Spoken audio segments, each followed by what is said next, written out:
ঐক্য। ইমান রক্ষার ঐক্যের ধারা ভিন্ন রকম, ইমান রক্ষার ঐক্যের মূলনীতি ভিন্ন রকম। আল্লাহ পাক রব্বুল আলামিন পবিত্র কুরআনে আয়াতে বলেন, ওয়াতাসিমু বিহাবলিল্লাহি জামিআন ওয়া লা তাফাররাকু। এখানে আল্লাহ মুমিন মুসলমানদেরকে সম্বোধন করে বলেন, হে মুমিন মুসলমানেরা, তোমরা আল্লাহর রশিকে শক্তভাবে ধারণ করার মাধ্যমে ঐক্যবদ্ধ হও। যা দেশ রক্ষার ঐক্য নয়, এটা ঈমান রক্ষার ঐক্য। এই জন্য আল্লাহ এখানে নির্দেশটা মুমিন মুসলমানদের সম্বোধন করে দিয়েছেন। হে মুমিন মুসলমানেরা, তোমরা আল্লাহর রশিকে শক্তভাবে ধারণ করার মাধ্যমে ঐক্যবদ্ধ হও। এখানে আল্লাহর রশি হাবলুল্লাহ এই শব্দটা মূল অর্থে আল্লাহ ব্যবহার করেননি, রূপক অর্থে ব্যবহার করেছেন। ঈমান রক্ষার জন্য আল্লাহ মুসলমানদেরকে যে ঐক্যের নির্দেশ দিয়েছেন, এই ঐক্যের একটা প্ল্যাটফর্ম আল্লাহর ভাষায় বলে দিয়েছেন। প্ল্যাটফর্মটার নাম হলো হাবলুল্লাহ।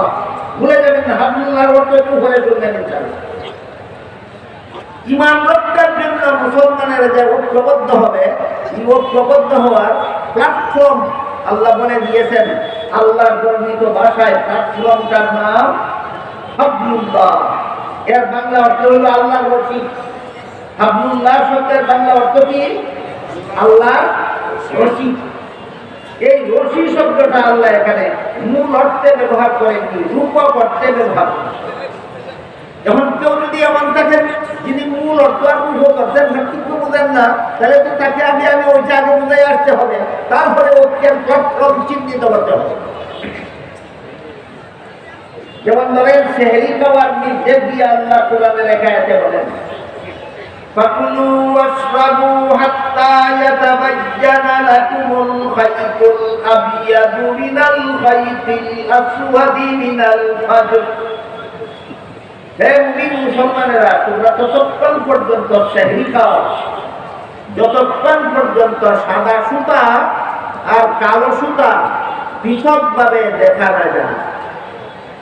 এখানে সাদা সুতা আর কালো সুতা দুইটা শব্দ আল্লাহ ব্যবহার করার কারণে আয়াত নাযিলের পর একজন সাহাবী সেহরি খেতে বসলেন, এক পায়ে একটা সাদা সুতা বাঁধলেন, আরেক পায়ে একটা কালো সুতা বাঁধলেন। যতক্ষণ পর্যন্ত কোনটা কালো কোনটা সাদা পৃথকভাবে দেখা না গেল, ততক্ষণ পর্যন্ত সেহরি খেলেন। পরের দিন সকালে রাসূলের কাছে ঘটনা বর্ণনা করা হলে রাসূল পরিষ্কার করে দিলেন, এখানে সাদা সুতা কালো সুতা শব্দ দুইটা মূল অর্থে ব্যবহৃত নয়, রূপক অর্থে। সাদা সুতা বলতে আল্লাহ ভোর রাতের পূর্ব আকাশের সাদা রং বুঝিয়েছেন, কালো সুতা বলতে আল্লাহ ভোর রাতে পূর্ব আকাশের কালো রং বুঝিয়েছেন। এখানে কালো সুতা অর্থ আকাশের কালো রং, সাদা সুতা অর্থ আকাশের সাদা রং। তাহলে কালো সুতা আর সাদা সুতা হলো মূল অর্থ, আর সাদা রং আর কালো রং হইল রূপক অর্থ। ঠিক তেমনিভাবে ঐক্য সম্বলিত আয়াতে যে আল্লাহ বলেছেন, হে মুমিন মুসলমানেরা, তোমরা আল্লাহর রশিকে মজবুতভাবে ধারণ করার মাধ্যমে ঐক্যবদ্ধ হও। এখানে ওইখানে সুতা বলেছিলেন রূপ করতে, এখানে রশি বলেছেন রূপ করতে। এখানে রশি বলতে আল্লাহ তোমরা যে দড়ি বলতে যেটা মতো সেটা নয়, এখানে রশি বলতে আল্লাহ বুঝিয়েছেন আল্লাহর দ্বীন। এখানে হাবলুল্লাহ মানে দ্বীনুল্লাহ, আল্লাহর রশি মানে আল্লাহর দ্বীনকে শক্তভাবে ধারণ করার মাধ্যমে মুসলমান তোমরা ঐক্যবদ্ধ হও। মুসলমানের ঐক্যবদ্ধ হওয়ার, মুসলমানের ঐক্যবদ্ধতা হবে ঈমান রক্ষার ঐক্যবদ্ধতা। যে আয়াতে আল্লাহ মুসলমানদেরকে ঐক্যবদ্ধ হওয়ার নির্দেশ দিয়েছেন, সেইখানে ঐক্যের নির্দেশ দেওয়ার আগেই ঐক্যের ঠিকানাটা চিহ্নিত করে দিয়েছেন। মুসলমান ঐক্যবদ্ধ হবে যে ঠিকানায় গিয়ে, সেই ঠিকানাটা হলো আল্লাহর দ্বীন। এই ঠিকানাটা হলো আল্লাহর দ্বীন। সবচেয়ে বড় আশ্চর্যের ব্যাপার, আজকাল আমি খুব ঘন ঘনভাবে লক্ষ্য করছি, দেশের বর্তমান পরিস্থিতিতে অনেক লোক মুসলমানদেরকে শুধু বলে, আসল মুসলমানেরা দেশের বর্তমান প্রেক্ষাপটে ঐক্যের বড় প্রয়োজন, আসো আমরা সব ঐক্যবদ্ধ হই। এটা কি দেশ রক্ষার ঐক্য তাও খুলে বলে না, এটা কি ইমান রক্ষার ঐক্য তাও খুলে বলে না। কেন বলে না আমি জানি না, হয়তো জানি না দেশ রক্ষার ঐক্যের রূপরেখা একরকম আর ইমান রক্ষার ঐক্যের রূপরেখা আরেক রকম, জানি না বলবে কি বলে, অথবা জেনে শুনেই বলে না গুলামানিতে মাছ শিকারের জন্য।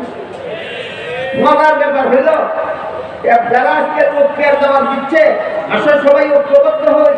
এরা ঐক্যবদ্ধ হওয়ার পক্ষে কোরআনের এই আয়াতটাকেই দলিল হিসেবে পেশ করে যে আল্লাহ এখানে ঐক্যবদ্ধ হওয়ার নির্দেশ দিয়েছেন। কিন্তু আমার আপনাদের লক্ষ্য করার ব্যাপার হলো আল্লাহ ঐক্যের দাওয়াত আগে দেননি, আগে ঐক্যের প্ল্যাটফর্ম চিহ্নিত করে দিয়েছেন।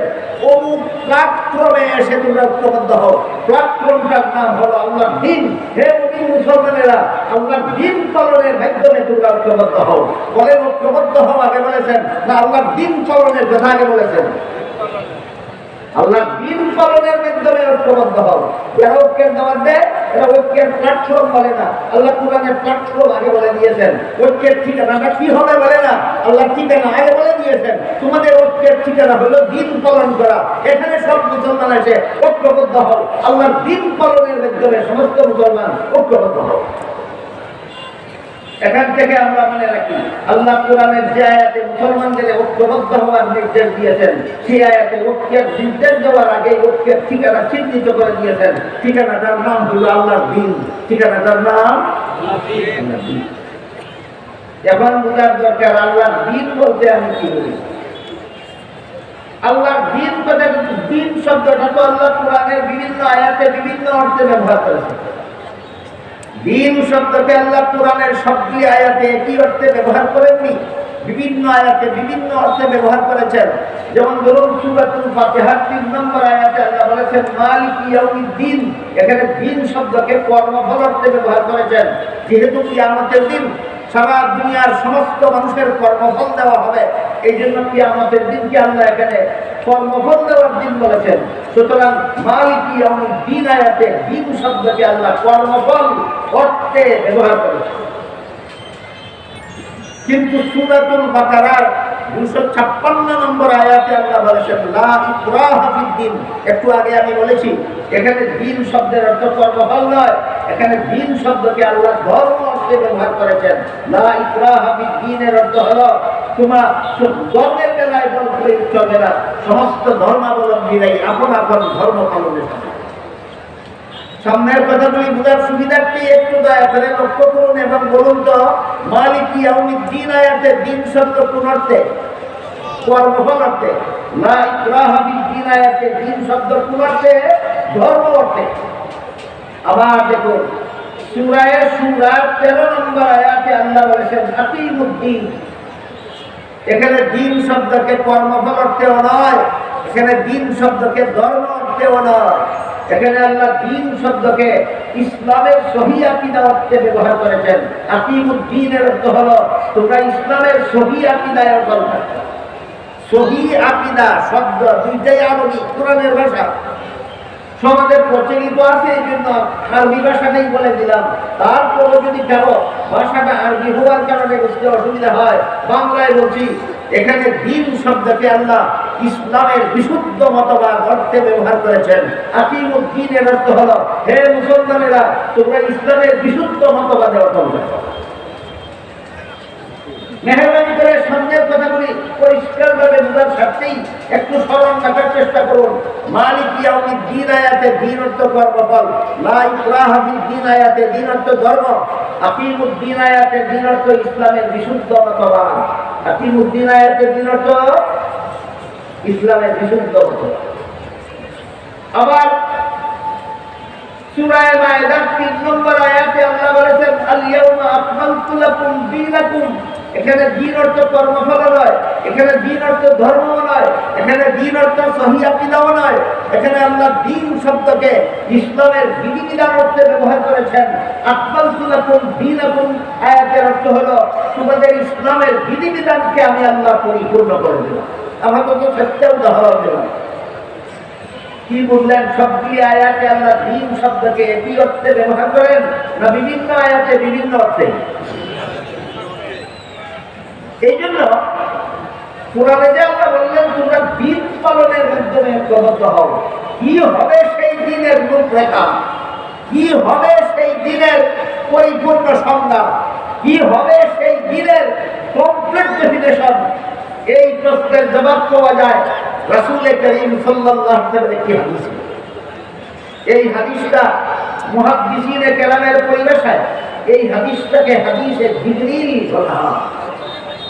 কারণ ওই হাদিসে উল্লেখ আছে জিবরিল ফেরেশতা একজন অচেনা মানুষের আকৃতি ধারণ করে রাসূল করিম সাল্লাল্লাহু আলাইহি ওয়াসাল্লামের কাছে এসেছিলেন, মুখোমুখি হয়ে বসেছিলেন, রাসূলকে কতগুলি প্রশ্ন করেছিলেন। জবাব দেওয়ার পর জিবরিল চলে গেলে পরে রাসূল উপস্থিত সাহাবাদের জিজ্ঞেস করেছিলেন, কোন লোকটা এসে আমার সাথে প্রশ্নোত্তর করে চলে গেল, তোমরা কি চিনতে পেরেছ? সাহাবাগণ বলেন, আমরা চিনতে পারিনি, কারণ জিবরিল এসেছিলেন একজন অচেনা মানুষের আকৃতি ধারণ করে, এই জন্য সাহাবাগণ বলেন আমরা চিনতে পারিনি। রাসূল বলেন, ইনি জিবরিল ফেরেশতা এসেছিলেন, আমার সাথে প্রশ্নোত্তর করবেন, আর এর মাধ্যমে তোমাদেরকে তোমাদের পরিপূর্ণ দ্বীন শিক্ষা দিবেন। তাহলে হাদিসে জিবরিলে আমরা পাবো আমাদের পরিপূর্ণ দ্বীন কোন জিনিসের নাম, যা পালনের মাধ্যমে আল্লাহ আমাদেরকে ঈমান রক্ষার জন্য ঐক্যবদ্ধ হতে বলেছেন। আমার কথাগুলি বুঝে থাকলে বলুন, দেশ রক্ষার ঐক্যের রূপরেখা আর ঈমান রক্ষার ঐক্যের রূপরেখা সেম সেম না ডিফারেন্স আছে? ডিফারেন্স। দেশ রক্ষার ঐক্যের রূপরেখা আছে ঐতিহাসিক মদিনা সনদে, ঈমান রক্ষার ঐক্যের রূপরেখা আছে হাদিসে জিবরিলে। ঈমান রক্ষার ঐক্যের রূপরেখা কোথায় আছে? হাদিসে জিবরিলে। রাসূল বলেন, জিবরিল এসেছিলেন, আমাকে প্রশ্ন করবেন, আমি জবাব দেব, এর মাধ্যমে তোমরা তোমাদের পরিপূর্ণ দ্বীন শিখে নিবে। তাই দ্বীন শিখার মতো তিনটা প্রশ্ন আছে এখানে, দ্বীন শিখার মতো এই তিনটা প্রশ্ন এবং জবাব দিয়ে আমরা আগে শুনবো। এর আগে আমার জন্য একটু সুবিধা হয়, আপনারা কত মিনিট ধৈর্যের সাথে বসে শুনবেন, আর কর্তৃপক্ষের অনুষ্ঠান সূচিতে আমার আর কত মিনিট আছে, এই দুই ধরনের জানাইলে আমি আলোচনাটা সেই অনুপাতে করতে সুবিধা হবে। আপনারা আর কত মিনিট ধৈর্যের সাথে শোনার জন্য বসতে রাখবেন? বলেন কমপক্ষে আধা ঘন্টা। আধা ঘন্টার জন্য আপাতত আধা ঘন্টার জন্য মানসিকভাবে প্রস্তুতি নিয়ে বসুন। এবার আমরা একটা একটা করে জিবরিলের প্রশ্নগুলি, যে প্রশ্নের জবাবে আমাদের পরিপূর্ণ দ্বীন শিক্ষা দেওয়া হয়েছে, সেই প্রশ্নগুলি জবাব সহ আমরা একটু শোনার বুঝাতে পারব। এই তিন প্রশ্নের মধ্যে জিবরিল রাসূলকে একটা প্রশ্ন এই করেছিলেন, মাল ঈমান, এর অর্থ হলো ঈমান কাকে বলে? মাল ঈমান অর্থ ঈমান কাকে বলে? জবাবে রাসূল বলে দিলেন, ছয়টা কথা বিশ্বাস করার নাম ঈমান। জবাবে কি বলে দিলেন রাসূল? কত কথা বিশ্বাস করার নাম ঈমান? ছয় কথা। এক নম্বরে আমি আল্লাহ বিশ্বাস করি, দুই নম্বরে আমি ফেরেশতাতে বিশ্বাসী, তিন নম্বরে আমি আসমানি কিতাব তথা কোরআনে বিশ্বাসী, চার নম্বরে আমি আল্লাহর প্রেরিত নবী রাসূলগণে বিশ্বাসী, পাঁচ নম্বরে আমি আল্লাহর নির্ধারিত বাক্য তালিকাতে বিশ্বাসী, ছয় নম্বরে আমি পরকালের চিরস্থায়ী জীবনে বিশ্বাসী। কথা হলো ছয়টা। এই ছয়টা হলো ঈমানের মূল কথা। জিবরিলের এই প্রশ্নের জবাবে রাসূল তার উম্মতকে ঈমানের ছয়টা মূল কথা বলে দিলেন। এর সাথে কোরআন হাদিসে বর্ণিত আরো অনেকগুলি আনুষঙ্গিক কথা আছে। ছয়টা মূল কথার সাথে আরো অনেকগুলি আনুষঙ্গিক কথা আছে। সবগুলি ছয়টা মূল কথার সাথে আরো যত আনুষঙ্গিক কথা কোরআন হাদিসে বর্ণিত আছে, সবগুলিকে সবিস্তারে দলিল প্রমাণ সহ আকাবিরিনে উম্মত একটা ফন্নে মুদব্বন করেছেন, একটা শাস্ত্রে বিন্যস্ত করেছেন। আকাবিরিনে উম্মত, আবার শব্দটা আমি বলে ফেললাম, বাংলায় উম্মতের শীর্ষস্থানীয় আলেমগণ, উম্মতের শীর্ষস্থানীয় আলেমগণ রাসূলের বর্ণিত ছয়টা মূল কথার সাথে আরো যত আনুষঙ্গিক কথা আছে, সবগুলিকে সবিস্তারে দলিল প্রমাণ সহ একটি শাস্ত্রে বিন্যস্ত করেছেন। শাস্ত্রটাকে পরিভাষাগতভাবে ইলমে আকাইদ বলা হয়, ইলমে কালাম বলা হয়। সারমর্ম হলো জিবরিলের প্রথম প্রশ্নের জবাবে রাসূল তার উম্মতকে ইলমে আকাইদ শিক্ষা দিলেন। মাদ্রাসার ছাত্ররা অন্তত নামটা মনে রাখো, জিবরিলের প্রথম প্রশ্নের জবাবে রাসূল উম্মতকে কোন ইলম শিক্ষা দিলেন? ইলমে আকাইদ শিক্ষা। আপনাদের বোঝার ব্যাপার হলো ইলমে আকাইদ কাকে বলে। আমি যদি কিতাবের ভাষায় বলি তাহলে আলেমগণ এবং মাদ্রাসার ছাত্রগণ ছাড়া তারা অন্যরা বুঝবেন না। এজন্য আমি এমন সরল বাংলায় বলতে চাই যেন সকলে বুঝেন। ইলমে আকাইদ বলে আল্লাহর যে সমস্ত বিধিবিধান শুধুমাত্র অন্তরে বিশ্বাস করতে হয়, শরীরের অঙ্গ প্রত্যঙ্গের দ্বারা পালন করার কিছু নাই, ওই সমস্ত বিধিবিধান জানার নাম ইলমে আকাইদ। যেমন আল্লাহ আছেন শুধু অন্তরে বিশ্বাস করতে হয়, আল্লাহ একজন শুধু অন্তরে বিশ্বাস করতে হয়, আল্লাহ শরীক শুধু অন্তরে বিশ্বাস করতে হয়, আদম আলাইহিস সালাম প্রথম নবী অন্তরে বিশ্বাস করতে হয়, মুহাম্মদুর রাসূলুল্লাহ শেষ নবী অন্তরে বিশ্বাস করতে হয়, সমস্ত নবীগণ আজীবন বেগুনাহ অন্তরে বিশ্বাস করতে হয়, সাহাবায়ে কেরাম আজীবন বেগুনাহ নন, প্রথম জীবনে গুনাহ করে থাকলেও শেষ জীবনে তারা যথারীতি সংশোধন হয়ে যথাযথভাবে তওবা করার কারণে আল্লাহ তাদেরকে সব গুনাহ মাফ করে দিয়েছেন। তারা বেগুনাহ অবস্থায় কবরে গিয়েছেন, অন্তরে বিশ্বাস করতে হয়। এইভাবে আল্লাহর যে সমস্ত বিধিবিধান শুধুমাত্র অন্তরে বিশ্বাস করতে হয়, শরীরের অঙ্গ প্রত্যঙ্গের দ্বারা পালন করার কিছু নাই, এই সমস্ত বিধিবিধান জানার নাম ইলমে আকাইদ, যা রাসূল জিবরিলের প্রথম প্রশ্নের জবাবে উম্মতকে শিক্ষা দিলেন।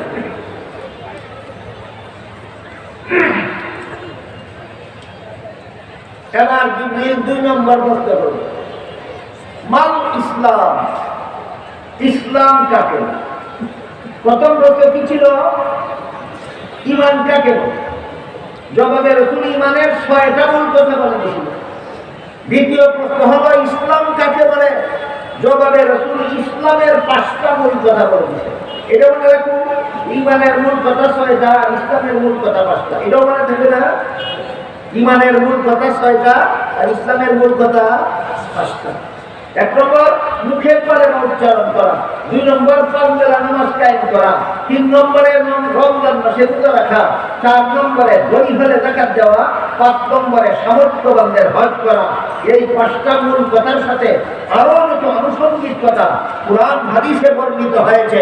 সবগুলিকে সবিস্তারে দলিল প্রমাণ সহ আকাবিরিনে উম্মতের শীর্ষস্থানীয় আলেমগণ আরেকটি শাস্ত্রে বিন্যস্ত করেছেন।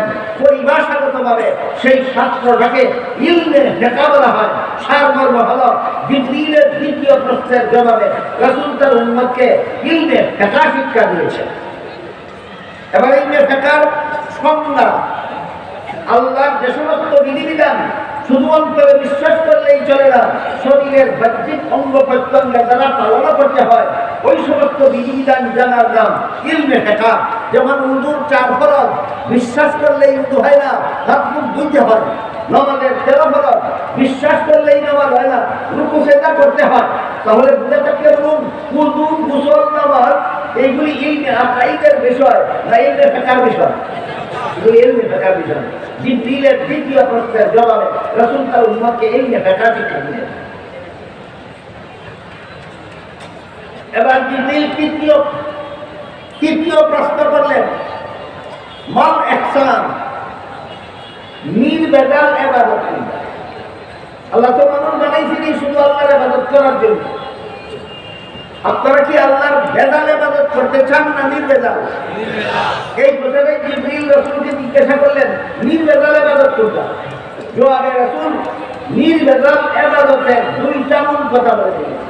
স্মরণ রাখুন, ঈমানের মূল কথা ছিল 6টা, ইসলামের মূল কথা 5টা, নির্ভেজাল ঈমানের মূল কথা, নির্ভেজাল ইবাদতের মূল কথা 2টা। একটা হলো আল্লাহ সর্বদা তোমার সামনে আছেন, আর একটা হলো তুমি সর্বদা আল্লাহর সামনে আছো। আল্লাহ যে আমার সামনে আছেন এটা বুঝাতে গিয়ে আল্লাহ রাসূল কান্না শব্দ ব্যবহার করেছেন। আর আমি যে আল্লাহর সামনে আছি এটা বুঝাতে কি আল্লাহ রাসূল ফাইন্না শব্দ ব্যবহার করেছেন। উলামায়ে কেরামের তো জানাইছে ছাত্ররা একটু মনোযোগ দিলে বুঝবে কান্না আর ফাইন্নার মধ্যে একটা পার্থক্য আছে। এইভাবে বললে আপনারা কিছুই বুঝবেন না। এই জন্য আমি আপনাদের বোঝার মতো করে বলি। আল্লাহ কোরআনের এক আয়াতে বলেন কুল লিল্লাহিল মাশরিকু ওয়াল মাগরিবু ফাআইনামা তুওয়াল্লু ফাসাম্মা ওয়াজহুল্লাহ। হে রাসূল করিম সাল্লাল্লাহু আলাইহি ওয়াসাল্লাম প্রত্যেকদের জবাবে বলে দিন পূর্ব পশ্চিম উত্তর দক্ষিণ নির্বিশেষে আল্লাহ সবখানেই আছেন। তুমি যেদিকেই ফিরবা সেদিকেই আল্লাহ। আয়াতের দ্বারা আমরা কি বললাম? আল্লাহ কোন দিকে নাই? সব দিকে। আল্লাহ বলেন ফাআইনামা তুওয়াল্লু ফাসাম্মা ওয়াজহুল্লাহ। তোমরা যেদিকেই ফিরবা সেদিকেই আল্লাহ। যেদিকে আমি ফিরি সেদিকেই যদি আল্লাহ থাকেন তাহলে আল্লাহ আমার উপচরে আছেন না সামনে আছেন? এটা হলো নির্বেজালের মধ্যে একটা মূল কথা। আল্লাহ সর্বদা তোমার সামনে। তাহলে এখানে আল্লাহ কান্না কাতারাহু বললেন কেন? যেন তুমি দেখতেছো এভাবে বলেন। তার কারণ হলো আল্লাহ যদিও সদা সর্বদা আমার চোখের সামনে আছেন, কিন্তু আমি কোনোদিন দেখি না। আপনারা দেখেন? দেখি না। কেন দেখি না? আল্লাহকে দেখার মতো চোখে যে পরিমাণ পাওয়ারের দরকার দুনিয়ার জীবনে কোনো মানুষের চোখে আল্লাহ ইচ্ছাকৃত ভাবে সেইটুকু পাওয়ার দেন না। কেন দেন না? দিলেই তো দেখতো, না দেখার জন্যই দেই না। কেন? আল্লাহ দেখে যদি তুমি ঈমান আনো তাহলে তোমার ঈমানটাই কবুল হবে না। এই জন্য আল্লাহ ইচ্ছাকৃত ভাবে দুনিয়ার জীবনে আমাদের চোখে আল্লাহ দেখার মতো পাওয়ার দেন না, না দিয়া আমাদের ঈমানটা কবুল হওয়ার ব্যবস্থা করে। আমার কথা বুঝে থাকলে বলুন, আল্লাহ আমার চোখের দুনিয়ার জীবনে আল্লাহকে দেখার মতো পাওয়ার না দিয়া আমাকে বঞ্চিত করেছেন, না ঈমান কবুল হওয়ার ব্যবস্থা করেছেন? এটা না জানলে শুকরিয়াটা আদায় করবো কিভাবে? সব মুসলমানের এই কথাটা জানা দরকার যেন আল্লাহ কত বড় মেহরবানি করছেন আমার চোখের দুনিয়াতে আল্লাহকে দেখার মতো পাওয়ার না দিয়া এর শুকরিয়াটা যেন ঠিকভাবে আদায় করতে পারে। কাজে আল্লাহকে আমি দেখি না, এই জন্য আল্লাহ রাসূল বলেছেন কান্না কাতারাহু, যেন তুমি দেখতেছো। এরপরে নির্বেজাল ইবাদতের 2 নম্বর মূল কথা হলো তুমিও সদা সর্বদা আল্লাহর সামনে। এখন বলুন, আমি যে সদা সর্বদা আল্লাহর সামনে আছি, আল্লাহরও কি দেখার গুণে কিছু অভাব আছে? একটু বুঝে শুনে বলুন। আমার চোখে আল্লাহকে দেখার মতো পাওয়ারের অভাব আছে, এই জন্য আল্লাহর সামনে তাকে সত্যিও দেখি না। কিন্তু আল্লাহরও কি দেখার গুণে কিছু অভাব আছে যে কারণে আল্লাহ মাঝে মধ্যে আমাকে দেখেন না? না, আল্লাহর দেখার গুণে বিন্দুমাত্র অভাব নাই। তাই আমি যে সর্বদা আল্লাহর সামনে আছি, সর্বদাই আল্লাহ আমাকে দেখেন। এই জন্য এখানে এসে আল্লাহ রাসূল কান্না বলেননি, ফাইন্না বলেছেন। অবশ্যই আল্লাহ তোমাকে দেখেন। আমার মনে হয় সারা দুনিয়ার সমস্ত মুমিন মুসলমান এই 2টা কথা বিশ্বাস করে যে আল্লাহ আমার সামনে আছে, কিন্তু আমার চোখের পাওয়ার অভাবে আমি তাকে দেখি না। কিন্তু আমি যে সদা সর্বদা আল্লাহর সামনে আছি, আল্লাহ সর্বক্ষণই আমাকে দেখেন। বিশ্বাস করেন? তাহলে এবার বলুন, আমি যদি বিশ্বাস করি সর্বাবস্থায় আল্লাহ আমাকে দেখছেন, তাহলে আমি চুরি করি কোন সাহসে? চুরি করি সময় আল্লাহ দেখে না। তাহলে কোন সাহসে চুরি করি? ডাকাতি করার সময় তো আল্লাহ দেখে। কোন সাহসে ডাকাতি করি? জিনা করার সময় তো আল্লাহ দেখে। কোন সাহসে জিনা করি? সুদ খাওয়ার সময় তো আল্লাহ দেখে। কোন সাহসে সুদ খাই? ঘুষ খাওয়ার সময় তো আল্লাহ দেখে। কোন সাহসে ঘুষ খাই? মদ খাওয়ার সময় তো আল্লাহ দেখে। কোন সাহসে মদ খাই? গাঁজা খাওয়ার সময় তো আল্লাহ দেখে। কোন সাহসে গাঁজা খাই? দুর্নীতি করার সময় তো আল্লাহ দেখে। কোন সাহসে দুর্নীতি করি? জালিয়াতি করার সময় তো আল্লাহ দেখে। কোন সাহসে জালিয়াতি করি? এই প্রশ্নের জবাব হলো বিশ্বাস করি আল্লাহ দেখে, কিন্তু বিশ্বাস ঘুমন্ত থাকার কারণে বিশ্বাসও করে আল্লাহ দেখে আর আল্লাহর নাফরমানি করার সাহস করে। বলেন আল্লাহ দেখে, এই বিশ্বাস জাগ্রত থাকার কারণে অপকর্ম করে না ঘুমন্ত থাকার কারণে। এবারে একটি উদাহরণ শুনুন। ধরুন আপনার দেওয়াল ঘেরাবাড়িতে রাতে যেন চোর ঢুকতে না পারে, এজন্য আপনি আপনার বাড়ির গেইটে একজন বেতনভোগী পাহারাদার বসায় রাখেন। পাহারাদার বসা থাকা অবস্থায় আপনার বাড়িতে চোর ঢুকতে পারবে? পারবে না। কিন্তু যদি এই পাহারাদার গেইটের সুবায় বসে বসে সারা রাত ঘুমায়, বরং পাহারাদার সুবায় বসে বসে কি করে ঘুমায়, চোখ ঢুকতে পারবে কিনা। এবার বলতে হবে আপনাদের, পাহারাদার বসা আছে, চোখ ঢুকবে কিভাবে? পাহারাদারে ঘুমায়, বলেন বুঝেন নাই? পাহারাদার বসা আছে, তাহলে চোখ ঢুকে কিভাবে? পাহারাদার ঘুমায়, ঠিক কিভাবে? তোমার বিশ্বাস আছে আল্লাহ দেখে, তুমি অপকর্ম করো কিভাবে? তোমার ঈমান ঘুমায়। এবার আমার কথা বুঝে থাকলে বলুন, বাংলাদেশের কতজন মুসলমানের অন্তরে ঈমান জাগ্রত থাকে আর কতজন মুসলমানের ঈমান ঘুমায়? যাদের অন্তরে ঈমান ঘুমায় এরা ইবাদত করবে ভেজাল, সংসারের কাজে করবে দুর্নীতি। যাদের ঈমান ঘুমায় এদের ইবাদত হবে ভেজাল আর সংসারের কাজে হবে দুর্নীতি। আজকে বুঝলেন কিনা যে ইবাদতে ভেজাল হয় কেন আর সংসারের কাজে দুর্নীতি হয় কেন? একমাত্র কারণ ঈমান অন্তরে জাগ্রত নাই, ঈমান ঘুমন্ত। এই ঘুমন্ত ঈমানকে জাগ্রত করলে কি হয়? এবার শুনুন, হযরত ইউসুফ আলাইহিস সালামের সাথে জিনা ব্যভিচার করার জন্য জুলাইখা একটা খাস কামরায় নিয়ে গেল। সেই কামরাটা রাজকীয়ভাবে সুসজ্জিত ছিল। সেই কামরার ভিতরে ইউসুফ এবং জুলাইখা ছাড়া দুনিয়ার আর কোনো মানুষ ছিল না। ইউসুফ আলাইহিস সালাম সেই কামরায় ঢুকে দেখলেন কামরার এক পাশে পর্দা দ্বারা কোনো একটা কিছু ঢেকে রাখা হয়েছে। জুলাইখাকে জিজ্ঞেস করলেন, কামরার এই পাশে পর্দা দিয়ে কি ঢেকে রেখেছ? জুলাইখা বলে, আমি যে মূর্তিটার পূজা করি ওই মূর্তিটা ঢেকে রেখেছি। ইউসুফ আলাইহিস সালাম বললেন, মূর্তিটা ঢেকে রাখলা কেন? জুলাইখা বলে, এই মূর্তির সামনে যেহেতু আমি এটার পূজা করি তাই এই মূর্তিটার সামনে তোমার সাথে জিনা করতে আমার লজ্জা হয়, এই জন্য ঢেকে রেখেছি। ইউসুফ আলাইহিস সালাম জিজ্ঞেস করলেন, মূর্তি না দেখে তার সামনে আমার সাথে জিনা করলে কি মূর্তি দেখবে? আপনারা কি বলেন, দেখবে? দেখবে না। জুলাইখা বলে দেখবে না। ইউসুফ বলেন, এটা তো ডাকলেও দেখে না, না ডাকলেও দেখে না, তাইলে ডাকলা কেন? কষ্ট উঠতেছে। জুলাইখা কয়, হ্যাঁ ঠিক আছে, আমার মূর্তি ডাকলেও দেখে না, না ডাকলেও দেখে না, তবে যে কারিগর মূর্তিটা বানাইছে চোখের মধ্যে দেখার ভঙ্গি দিয়ে বানাইছে, এই কারণেই সামনে তোমার সাথে জিনা করতে আমার লজ্জা হয়। দেখে এই জন্য না, চোখের মধ্যে শুধু দেখার ভঙ্গি দেখার কারণে। ইউসুফ আলাইহিস সালাম বললেন, এই জুলাইখা, তোর মূর্তির চোখের মধ্যে শুধু দেখার ভঙ্গি আছে, আসলে দেখে না, তারপরে যদি এটার সামনে আমার সাথে জিনা করতে তোর লজ্জা হয় তাহলে আমার আল্লাহ যে আসলেই দেখে, সেই আল্লাহর সামনে কোন সাহসে তোর সাথে জিনা করতে পারি? ঘটনা বুঝে থাকতে বলুন, ইউসুফ আলাইহিস সালামের অন্তরে আল্লাহ আমাকে দেখেন বিশ্বাস ঘুমান্ত ছিল না জাগ্রত? ঈমান জাগ্রত থাকলে আমলও হয় নির্ভেজাল, সংসারের কাজও হয় দুর্নীতি মুক্ত। ঈমান জাগ্রত থাকলে আমলও হয় নির্ভেজাল, সংসারের কাজও হয় দুর্নীতি।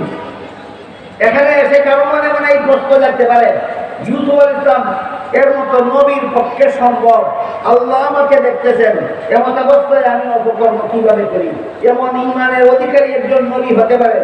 আমরা তো সাধারণ গুনাহগার মুসলমান, আমাদের কি আর সেই ঈমানের মালিক হওয়া সম্ভব? এমন প্রশ্ন কারো মানে জানতে পারে, অনেকে করেও বসেন এইরকম ঈমানদার তো আমরা বলছি না, আমরা কিভাবে ঈমান জাগ্রত করবো, কিভাবে আমাদের ঈমান নির্বেদা হবে? এইবার শুনুন সেই প্রশ্নের জবাব। হযরত ওমর ফারুক রাদিয়াল্লাহু আনহু মরুভূমির রাস্তা দিয়ে যাইতেছিলেন, সাথে খাওয়ার মতো কিছু নাই। মরুভূমি হওয়ার কারণে রাস্তার পাশের থেকে খানা পানি সংগ্রহ করার কোনো সুযোগ নাই। এমত অবস্থায় খলিফা ওমর পেটের খিদায় কষ্ট করতেছিলেন। দেখলেন মরুভূমিতে একটা রাখাল ছেলে এক পাল ছাগলের রাখাল করে, ওই রাখাল ছেলে তার পালের একটা দুধের ছাগলের দুধ গ্রহণ করে পান করেছে। খলিফা ওমর সেই রাখাল ছেলের কাছে গিয়ে বললেন, রাখাল ভাই, তোমাকে দেখেছি একটা ছাগলের দুধ গ্রহণ করে পান করেছ, তুমি আরেকটা ছাগলের দুধ গ্রহণ করে আমাকে একটু দাও, পান করি, আমার পেটে বড় খিদা। রাখাল ছেলে খলিফা ওমরের নাম তো শুনেছে কিন্তু দেখেনি কোনোদিন, চিনতে পারিনি যে এই খলিফা ওমর। এমন হওয়াটা স্বাভাবিক। কেন স্বাভাবিক এটা বোঝাবার জন্য বলছি। কেউ বলতে পারেন বর্তমান বাংলাদেশের অন্তর্বর্তীকালীন সরকার প্রধানকে সবাই দেখেছেন? নাম তো সবাই ছিল। এরকমই রাষ্ট্রপ্রধান যে হয় তাহলে নাম সকলেই ছিলেন, সকলে দেখার কপাল হয় না। ওই রাহাতেল এরকমই ছিল। রাষ্ট্রপ্রধান হিসেবে খলিফার নাম ছিল উমর, কিন্তু দেখে নেই কোনোদিন। তাই ওই রাহাতেলে খলিফা উমরকে না চিনে বলল, মুসাফির ভাই, এই ছাগলের পালের মালিক আমি না, আমি মালিকের বেতন মুড়ি চাকর। মাস শেষে মালিকে যে নগদ টাকা দেবে সেটাও আমার বেতন। আর রাখালি করার সময় ফেটে খিদা লাগলে একটা ছাগলের দুধ দহন করে পান করি, সেটাও আমার বেতন। তুমি যেহেতু আমার মালিকের বেতন মুড়ি চাকর না, কাজে মালিকের অনুমতি ছাড়া আমি তোমাকে এক ফোঁটা দুধ দিতে পারবো। খলিফা উমরের আশা পূরণ হইল না, দুধ দিল না। কিন্তু এতে খলিফা উমর দুঃখিত না হয়ে মনে মনে আনন্দিত হলেন। কি দেবে যে আমার পেটের খিদা গেলে গেল না গেলে নাই। আমার দেশের একটা রাখাল ছেলে অশিক্ষিত, এত বড় আমানতদার, তার মালিকের অনুমতি ছাড়া মালিকের মাল কাউকে দেয় না, এতেই আমার আত্মাটা পুষ্ট। কিন্তু দুনিয়ার একটা ব্যতিক্রম অবস্থা, সেটা কি, যে যত বড় দুর্নীতিবাদ হয় সে তত চমৎকার বক্তৃতা দেয়। যে যত বড় দুর্নীতিবাদ তত বেশি চমৎকার বক্তৃতা। আপনারা বিগত বছরগুলিতে দেখেছেন যত বড় বড় দুর্নীতিবাদেরা কত সুন্দর সুন্দর বক্তৃতা দিতেন। খলিফা উমর ভাবলেন, আমাকে ঠকাবার জন্য এমন একটা সুন্দর বক্তৃতা দিল, না আসলেই সে আমানতদার, এটা আমার পরীক্ষা করতে হবে। তাই খলিফা উমর এই রাখাল ছেলের বাস্তবতা পরীক্ষা করার জন্য বললেন, আচ্ছা ঠিক আছে রাখাল ভাই, তুমি যদি একটা ছাগলের দুধ আমাকে বিনামূল্যে না দাও, একটা দুধের ছাগল আমার কাছে উচিত মূল্যে বিক্রি করে দাও। এতে তোমার একটা উপকার হবে, আমার একটা উপকার হবে। আমার উপকার এই হবে, এই মুহূর্তে আমি ছাগলটা দহন করে দুধ পান করবো, আমার পেটের খিদা যাবে। আর তোমার উপকার এই হবে, তোমার মালিক যা বেতন দেয় তো দিবেই, আর একটা ছাগলের মূল্য যে আমার থেকে পাইলা, যে বেতনের অতিরিক্ত পাইলা, এটা তোমার উপকার। রাখাল জিজ্ঞাসা করে, মুসাফির ভাই, তোমার কথা মতো একটা ছাগল তোমার কাছে বিক্রি করে আমি যদি পয়সাটা আত্মসাৎ করে দিই, মালিক যখন করে দেখবে পালের মধ্যে ছাগল একটা কম, তোমাকে তো জিজ্ঞাসা করবে না ছাগল একটা কম কেন, আমি রাখালি করি, আমাকেই জিজ্ঞাসা করবে, মালিককে কি জবাব দেবে? খলিফা উমর বলেন, মালিককে বলবা ছাগল একটা বাগে দিলে নিয়ে গেছে। পালের একটা ছাগল বাগে দিলে নিয়ে গেলে রাখাল ছেলের ফিরাবার কোনো ক্ষমতা থাকে না, খালি তোমার বিরুদ্ধে কোনো বিচার চলবে না, তুমি দেখো তো খালাস পাবে। এই কথা বলার সাথে সাথে রাখাল ছেলে, বলুন খলিফা উমর ছিলেন না মুসাফির লোকটা? রাখাল ছেলে মুসাফির লোকটার উপর দারুণ ভাবে খেপে গেল। এই বেটা মুসাফির, আমার একটা কথা শুনে যা, আমি আমার মালিকের বিশ্বস্ত চাকর, আমি যদি বলি ছাগল একটা বাগে দিলে নিয়ে গেছে, আমাকে 100 বিশ্বাস করবে, কোনো কৈফিয়ত চাইবে না। কিন্তু তুই বল, কাল হাসরের মাঠে আল্লাহ যখন জিজ্ঞাসা করবেন ছাগল একটা কি করছিলি, তখন কি জবাব দিব? আল্লাহ তো দেখবেন আমি ছাগল চুরি করতেছি। বুঝে থাকতে বলুন, আল্লাহ তো দেখতেছেন আমি ছাগলের মূল্য চুরি করছি, কাজেই শেষ বিচারের দিন আল্লাহর কাছে কি জবাব দেব? এই ভয়ে খলিফা উমরের দেশের একটা অশিক্ষিত রাখাল ছেলে দুর্নীতি করতে পারল না। কেন? সে একজন বড় নবী ছিল। নাকি ইমান জাগাতে পারলে অশিক্ষিত মূর্খ রাখাল ছেলেরও আমল নির্বেজাল হয়? ইমানকে জাগ্রত করতে পারলে অশিক্ষিত রাখাল ছেলের ইমান নির্বেজাল হয়, সংসারের কাজ দুর্নীতিমুক্ত হয়। জিবরাইল জিজ্ঞেস করলেন, নির্বেজাল ইমান কাকে বলে? রাসূল বলেন, নির্বেজাল ইমানের মূল কথা দুইটা, একটা হলো আল্লাহ তোমার সামনে আছে, একটা হলো তুমি আল্লাহর সামনে আছো। এই দুইটা বিশ্বাস জাগ্রত করলেই তোমার ইবাদত হবে নির্বেজাল, আর সংসারের কাজ হবে দুর্নীতিমুক্ত। নির্বেজাল ইবাদতের দুইটা মূল কথা রাসূল বলে দিলেন। এর সাথে আরো যত আনুষঙ্গিক কথা কুরআন হাদিসে বর্ণিত আছে, সবগুলিকে সবিস্তারে দলিল প্রমাণ সহ আকাবিরিনে উম্মত আরেকটি শাস্ত্রে বিন্যস্ত করেছেন। পরিভাষাগতভাবে সেই শাস্ত্রটাকে ইলমে তাজকিয়াও বলা হয়, ইলমে তাসাউফ বলা হয়। সারমর্ম হলো, জিবরিলের তৃতীয় প্রশ্নের জবাবে রাসূল তার উম্মতকে ইলমে তাজকিয়া শিক্ষা দিলেন।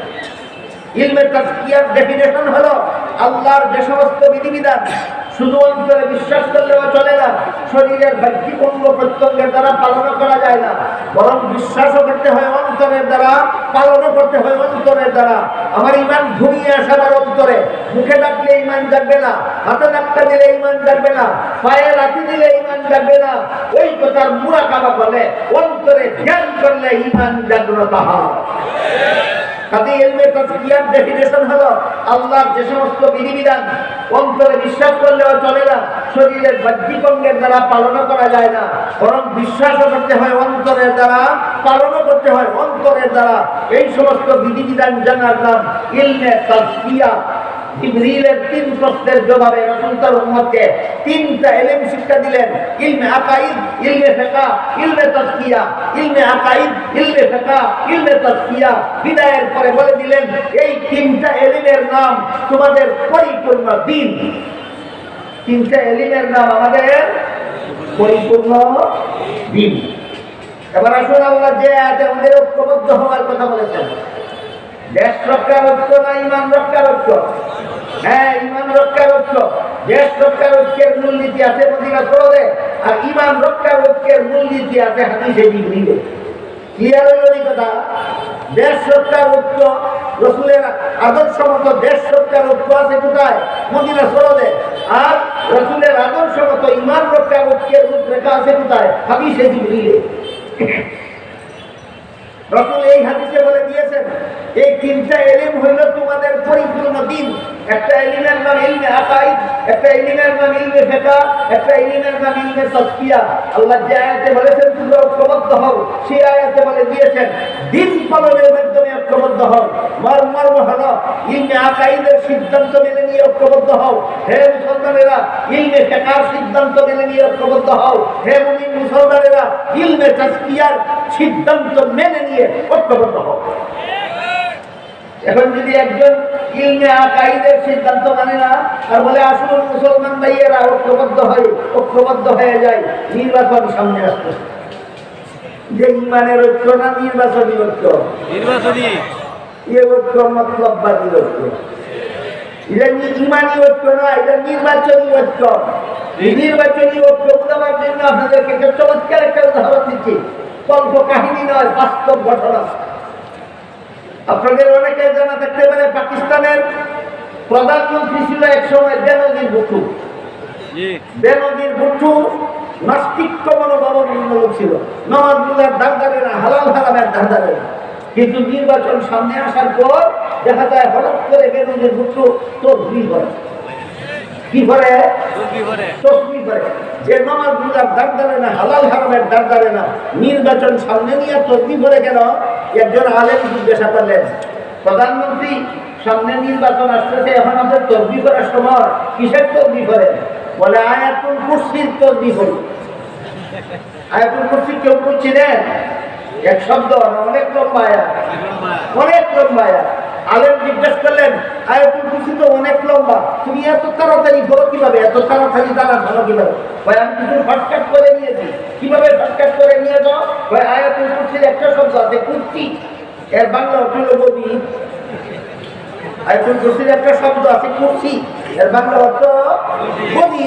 আমি সবকিছু ফেলাইয়া শুধু কুরসি কুরসি কুরসি কুরসি কুরসি কুরসি তসবিহ করি। বলুন আল্লাহ তসবিহ করে না গদি তসবিহ করে? ঠিক তেমনি ভাবে নির্বাচন আসলে পরে আল্লাহ যেভাবে ইমান রক্ষার ঐক্যের কথা বলেছেন সেই কথা বলে না, শুধু বলে আসল মুসলমান সব ঐক্যবদ্ধ হয়ে যায়, যে ইমানের ঐক্য না মুঠ হওয়ার ঐক্য। কথা সত্য মতলব খারাপ, কথা সত্য মতলব খারাপ। যারা এই রকমের মতলব খারাপের অর্থ দিয়ে আপনাদেরকে ঐক্যের দাওয়াত দেয়, এদের ইলমে আকাইদের অবস্থা কি? আমি বলতাম যদি আপনাদের শোনার মতো ধৈর্য থাকতো, এদের ইলমে মেনে নেওয়ার অবস্থা কি? আমি বলতাম যদি আপনাদের শোনার ধৈর্য থাকতো, এদের ইলমে তাজকিয়া মেনে নেওয়ার কি পরিমাণ অবস্থা, বলতাম যদি আপনাদের শোনার ধৈর্য থাকতো। মাত্র কয়েক মিনিটে ইলমে আকাইদের একটা উদাহরণ দিচ্ছি। আল্লাহ রাব্বুল আলামিন পবিত্র কোরআনের এক আয়াতে বলেন, লা ইয়ানালু আহদিয যালিমিন। এর অর্থ হলো আমি গুনাহগারদেরকে নবী বানাই না। এর অর্থ কি? আমি গুনাহগারদেরকে নবী বানাই না। কি বুঝলেন? এক দুজনের বেলায় এই কথা, সকল নবীর বেলা, সমস্ত নবীগণের বেলায় এটা আল্লাহর একটা নির্ধারিত মূলনীতি। গুনাহগারদেরকে নবী বানাই না, যাদেরকে নবী বানাইয়া না জীবনে কোনোদিন দিলাম। এত সত্ত্বেও আমাদের সমাজে যারা নির্বাচন আসলে পরে উত্তর জবাব দেয়, এরাই এদের বই পুস্তকে লিখে রেখেছে, এদের বক্তব্যে উল্লেখ আছে, এদের গোপন প্রচারণায় পাওয়া যায়, এরা বিভিন্ন নবীগণকে গুনাহগার সাব্যস্ত করে। ইলমে আকাইদের সিদ্ধান্ত মেনে নিল না লঙ্ঘন করল। তুমি আল্লাহ রসুল বলে দিয়েছেন, ইলমে আকাইদ তোমার দিন, ইলমে ফিকহ তোমার দিন, ইলমে তাসবিহ তোমার দিন। আর আল্লাহ কোরআনে বলেছেন দিন পালনের মাধ্যমে মুসলমান ঐক্যবদ্ধ হও। দিনের পয়লা জিনিস হই, দিনের পয়লা জিনিসটাই হইল ইলমে আকাইদ। তুমি মানো না, ইলমে আকাইদের সিদ্ধান্ত হইল নবী গুনাহ। তুমি কোন নবী গুনাহ করছে? কোন গুনাহ দিনের ভিত্তিতে তোমার সাথে মুসলমান ঐক্য হবে?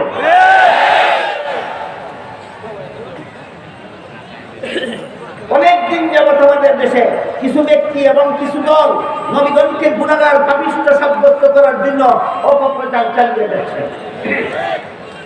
এরা আবার কোরআনের আয়াত দিয়ে দলিল দেয়। কোরআনের বিভিন্ন আয়াতে আল্লাহ বলেছেন, আদম আলাইহিস সালামকে জান্নাতে দিয়ে আল্লাহ বলেছিলেন সব গাছের ফল খাও, একটি মাত্র গাছের ফল খেতে নিষেধ করেছিলেন। শেষ পর্যন্ত ইবলীসের ধোঁকায় পড়ে আদম নিষিদ্ধ গাছের ফল খেয়েছিলেন। এই ঘটনা কোরআনের অনেক আছে। এই ঘটনার উদ্ধৃতি দিয়ে তারা বলে যে আদম যেহেতু আল্লাহর নিষেধ লঙ্ঘন করেছেন, আল্লাহর নিষেধ লঙ্ঘন করার কারণে তিনি গুনাহগার হয়েছেন। এটা নিষিদ্ধ গাছের ফল খাওয়ার অপব্যাখ্যা। বলুন আমার কথা বুঝে থাকলে, নিষিদ্ধ গাছের ফল খাওয়ার কারণে আদম গুনাহগার হয়েছেন, এটা নিষিদ্ধ গাছের ফল খাওয়ার সহি ব্যাখ্যা না অপব্যাখ্যা? এই অপব্যাখ্যা কোন মুসলমানের মস্তিষ্ক প্রসূত নয়, খ্রিস্টানদের কাছ থেকে আমরা নিচ্ছি। এবার শুনুন খ্রিস্টানদের কথা। আপনাদেরকে খ্রিস্টান বানাবার জন্য খ্রিস্টান মিশনারি বাংলাদেশের পক্ষ থেকে যতগুলি বই পুস্তক লেখা হয়েছে, এর মধ্যে একটা বইয়ের নাম আছে কোরআনের আলোকে বেহেশতে যাওয়ার পর। সেই বইয়ে খ্রিস্টানেরা লিখেছে প্রথম মানুষ আদম, প্রথম পাপিষ্ঠ। প্রথম মানুষ শুধু আদম না প্রথম নবীও? আপনাদের জানা থাকে বলুন, আদম শুধু প্রথম মানুষ না প্রথম নবীও? প্রথম নবী, প্রথম মানুষ আদম, প্রথম পাপিষ্ঠ। খ্রিস্টানেরা লিখেছে কি ছিল তার পাপ? জান্নাতে নিষিদ্ধ গাছের ফল খাওয়া ছিল তার পাপ। তারপর সেই বইয়ে লেখে এই পাপিষ্ঠ আদমের বংশে যত নবী জন্মগ্রহণ করেছে সবগুলি নবীর জন্মগত পাপিষ্ঠ। কি ছিল অন্যান্য নবীর পাপ? পাপিষ্ঠ আদমের বংশের জন্ম হওয়াটাই ছিল তাদের পাপ। তারপরে তাদের বই আরো লেগেছে শেষ পর্যন্ত আল্লাহ একজন নবীকে নিষ্পাপ বানাবার জন্য আর পাপিষ্ঠ আদমের বংশে জন্ম না দিয়ে আল্লাহ নিজের ঔরসে জন্ম দিলেন। ইনি হলেন ঈসা আলাইহিস সালাম। একমাত্র ঈসা নবী নিষ্পাপ, পাপিষ্ঠ আদমের বংশে জন্ম হওয়ার কারণে নয়, আল্লাহর ঘরে জন্ম হওয়ার কারণে। নাউযুবিল্লাহ। বলুন কোন বিবেকবান মানুষের দৃষ্টিতে এইগুলি কোন ধর্মের কথা হতে পারে না, গাঞ্জাখুরি কথা। এই খ্রিস্টানেরা দুনিয়াতে কতগুলি গাঞ্জাখুরি কথাকে ধর্মের নামে চালিয়ে রেখেছে। এর ভিত্তিতে এই দুনিয়াতে ধর্ম নিরপেক্ষতার নামে একটা কুফরি মতবাদের ফাউন্ডেশন স্থাপিত হয়েছে।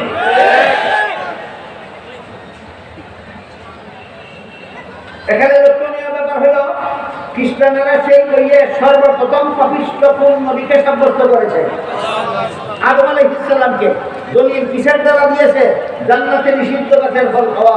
সুতরাং মুসলমান সমাজের ভিতরে তলে তলে তলে তলে গোপনে গোপনে গোপনে গোপনে যারা নবীগণকে গুনাহগার সাব্যস্ত করে, যারা আদম নবীকে গুনাহগার সাব্যস্ত করে আর নিষিদ্ধ গাছের ফল খাওয়াকে দলিল হিসাবে অবলম্বন করে, আমার কথা বুঝে থাকতে বলুন, সত্যই এই নবীকে গুনাহগার সাব্যস্ত করা এটা মুসলমানি মতবাদ না খ্রিস্টানি মতবাদ? সুতরাং মুসলমান সমাজে যারা নবীগণকে গুনাহগার সাব্যস্ত করার অপকর্ম চালায়, নিঃসন্দেহে এরা খ্রিস্টানদের দালাল। এরা যখন বলে আসন ঐক্যবদ্ধ হয়ে যায়, তাহলে নবাব সিরাজউদ্দৌলার সৈনিকেরা কি মির্জাফরদের সাথে ঐক্যবদ্ধ হবে? যেমন ভাবে সিরাজউদ্দৌলার সেনাপতিদের জেনে শুনে মির্জাফরের সাথে ঐক্যবদ্ধ হওয়ার কোনো উপায় নাই, তেমনি ভাবে নবীন সরল উম্মত জগতের খ্রিস্টানের দালালদের সঙ্গে ঐক্যবদ্ধ হওয়ার কোনো উপায় নাই।